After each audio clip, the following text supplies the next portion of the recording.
Hey everyone, I'm Wolfgang. I turned $40,000 into $6,535,000. I'm going to show you how I did it with just one property.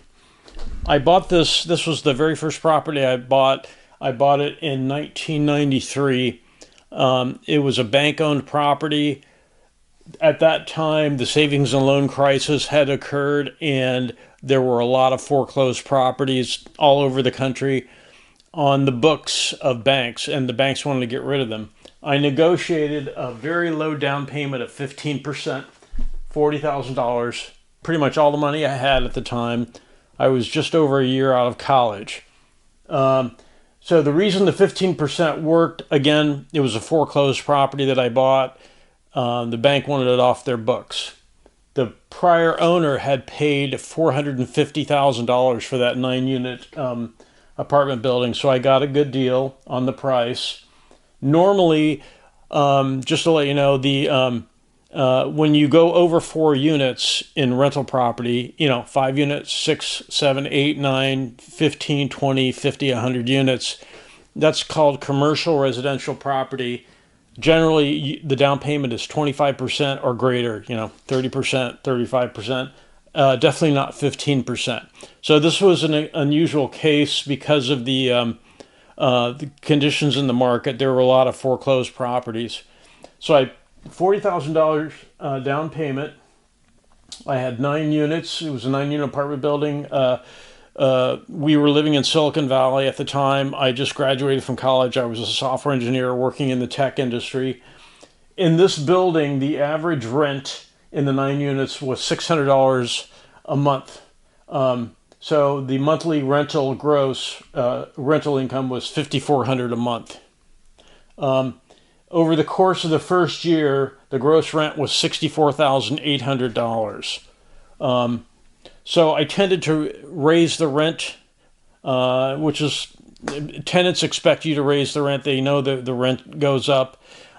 For this, I used a very modest 6%, just to show what's possible when you own property.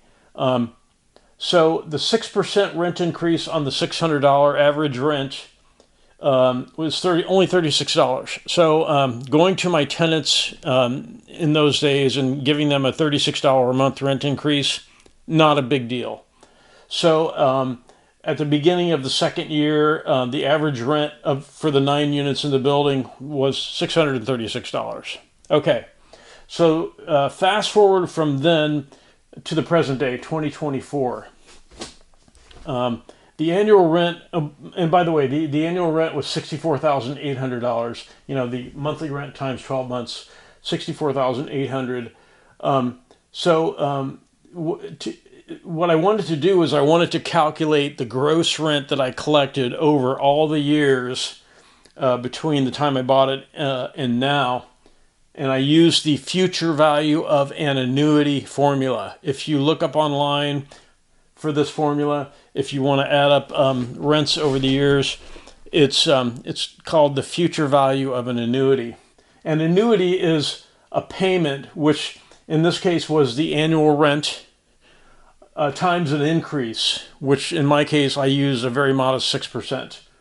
And this is the formula for that. So 31 years between the time I bought it in 93 and now. So the formula was this. The total rent, gross rent collected from the time I bought the property to now is $5,495,148. And again, the 6% annual rent increase, really not realistic. There were many years where the rent increases were higher than that. But again, I just wanted to keep this reasonable. If for a $40,000 down payment, this is a pretty darn good gross economic benefit for the holding period, the time that I own the property. So that's the rent income, the gross rent income. Now the property went up in value. The purchase price, in my case, it wasn't, the prior owner had paid $450. I got it for $270,000. I checked the county assessor. They have this they have the property on, assessed at $1,310,000. So the thing to know about an assessed value, it's below what the actual market value of the property is. For property tax purposes, the county assessor's number, it's always lower than the market value. So again, this is a very conservative number. The property increased from 270 to something above this, but I just use this to be keep it reasonable. So this was based on a very reasonable 6% rent increase per year. And this increase was based on a very reasonable, the assessed value. So the current value of the property minus what I paid, the increase in value is $1,040,000. If I add the increase in the value of the property to the total rents collected, that's how I came up with the $6,535,000. So that's on a $40,000 investment. So this is what's possible with rental properties if you buy rentals and you hold them, because it's pretty hard to get this kind of return for that small amount of money anywhere else. I mean, just to drive that point home, just forget the rent collected. Just setting that aside. This increase in value from the 270 is 12% per year on the $40,000 initial investment. $40,000, 12% a year over the course of the ownership led to this increase in the value of the property. When you add in all the rent, it's just a fantastic investment. Hard to get that anywhere else.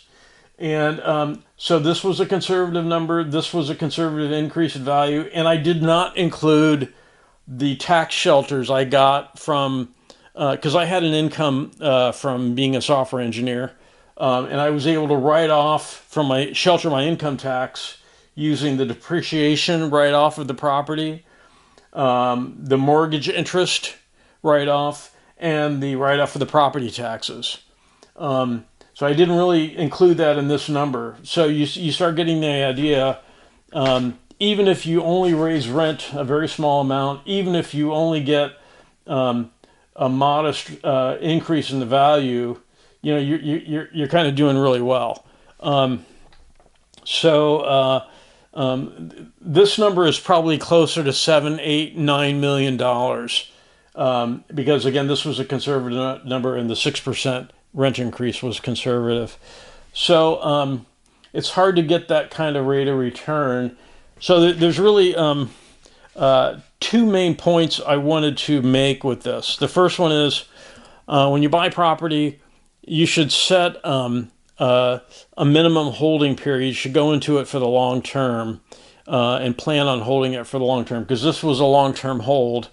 And the second question, the second point I wanted to make was, when you own a piece of property, you can ask yourself, do I want to get rich with this property, or do I want to sell it? And because what actually happened here is, I'd been out of college for about a year when I bought this, and I wanted to go back to grad school. So I sold it. 4 years after I bought it, I sold the property. I made some decent rental income for the 4 years I owned it. I made some tax write-offs, and I got an increase in value when I sold it. I didn't want to have to manage it when I was in graduate school. I didn't think I would be able to do that. This was the very first property I bought. I did not own a home. My wife and I were living in an apartment, and not in this building, in an apartment elsewhere in Silicon Valley. So this was the first time I bought rental, and I didn't know what I was doing. Here's what I should have done, and here's the takeaway for you guys. I could have hired a property manager to manage the building for me while I was in grad school. And the second thing is, if I had held on to it, I could have refinanced the loan when the property value went up. I could have got a new loan for a higher value and pulled some money out tax-free, because when you refinance a property and you pull money out, the loan proceeds are tax-free, and then I could have used that to buy more property. So I made two big mistakes. I sold too early, And I missed a chance to refinance it and pull money out to scale up my rental property portfolio. Now, after I got out of grad school, I actually did that. I got back into it and started buying rentals, and I've done pretty well. I started using the refinanced process to take money out as properties increase in value and buy more. The good news is with this property, the thing that it did for me, it gave me the confidence when I finished grad school that I could jump right back into it and know exactly how to make things work. Because this first property taught me how to deal with tenants, how to market vacant units to get them rented quickly. All the experience that I needed to have confidence to get back into it. This first property did that for me. And I also made a couple of serious mistakes, and I learned from those mistakes. But hopefully you guys will not have to make those mistakes. If you buy property, do what I do and plan for a long-term hold. When we buy property now, it's a minimum 10-year holding period, and preferably never sell. The current the current gross rent on this property now, assuming only a 6% annual rent increase, the gross annual rent is $400,000. So from $64,800, the rents have gone up. The owner of this is easily making $400,000 a year. So if somebody was out there and they just wanted to buy one property and nothing else, and they were done with that and they were fine with 9 units, they made well over $6 million and $400,000 a year in rental income. That's a great retirement. So if you guys have any questions about any of this, leave me some comments and I'll try to answer those questions. And a lot to learn here, but you can get rich doing this, and you can learn how to do it too. It's not that difficult. So take care, and I hope this helped.